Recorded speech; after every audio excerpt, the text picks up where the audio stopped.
ساتھیوں، السلام علیکم ورحمۃ اللہ وبرکاتہ۔ آج مجھے جس موضوع پر لفظ شیئر کرنے کا موقع ملا ہے اس کا عنوان ہے کردار مصطفیٰ۔ میں اپنی تقریر کا آغاز اس شعر سے کرنا چاہتی ہوں۔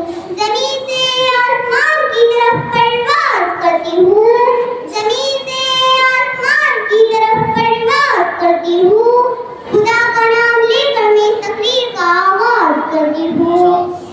معزز سامعین، کچھ لوگ کہتے ہیں اسلام تلوار کی زور سے پھیلا ہے۔ میں بھی کہتی ہوں کہ اسلام تلوار کی زور سے پھیلا ہے، لیکن لوہے کی تلوار نہیں تھی، خلق کی تلوار تھی۔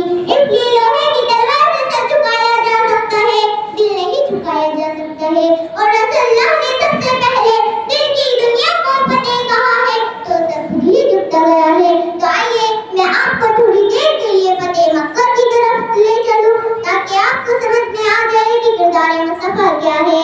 معزز سامعین، ہجرت کا 8واں سال ہے۔ سرور کائنات صلی اللہ علیہ وسلم 12,000 کا لشکر جرار لے کر بیت اللہ کو فتح کرنے کے لیے ایسے کاشانہ نبوت سے نکلتے ہیں۔ اللہ کا وہ گھر خانے کعبہ بت خانہ بنا لیا گیا ہے۔